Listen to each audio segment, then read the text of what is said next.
When Emily told me she only saw me as a friend, I didn't argue or plead. I just smiled, nodded, and told her I completely understood.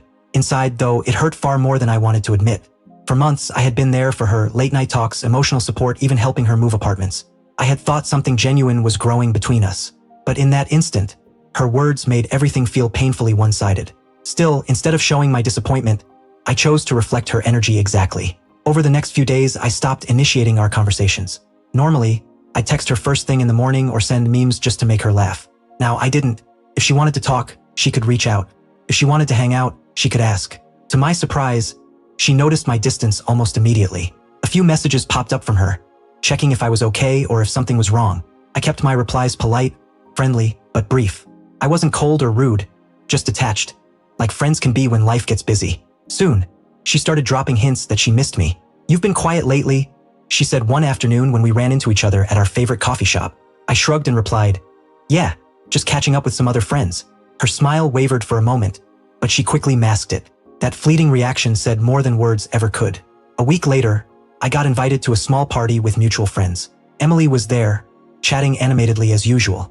When she saw me walk in, her eyes lit up, a spark I hadn't noticed in a long time. I greeted her warmly but didn't hover. I mingled, laughed with others, and gave her the same friendly energy she had given me. Clearly caught her off guard. She kept glancing my way, unsure how to react.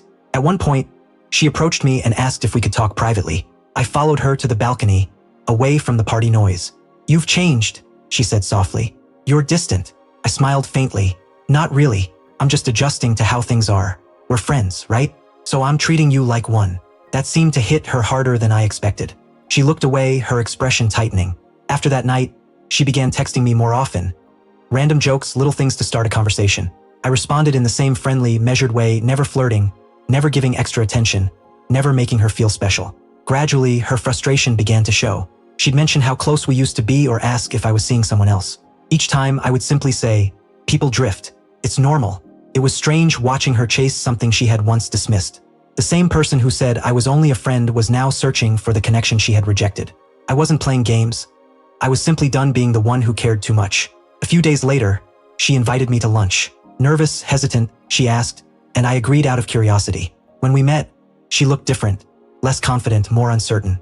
Over coffee, she finally admitted, "I think I made a mistake. I pushed you away because I was scared, but now it feels strange not having you around like before." For a moment, I didn't know what to say. Part of me still cared, but another part had learned to let go. I said gently, "I understand, but you were honest about your feelings, and I respected that. I can't chase something that was never mine to begin with." She looked like she wanted to argue, but only managed a quiet, "I miss us." After that conversation, everything changed. She tried reconnecting a few more times, but I kept it light.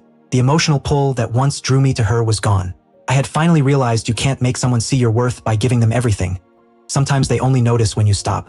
Months later, I heard through friends that she was dating someone new. Surprisingly, it didn't bother me. I was happy, at peace, having learned the power of detachment, and how mirroring someone's energy can reveal what's truly meant to be. One evening, she sent me a message out of the blue. Just one line. I never thought losing someone's attention could sting so much. I didn't reply, not out of anger, but because I didn't need to. She had already said everything in that single sentence.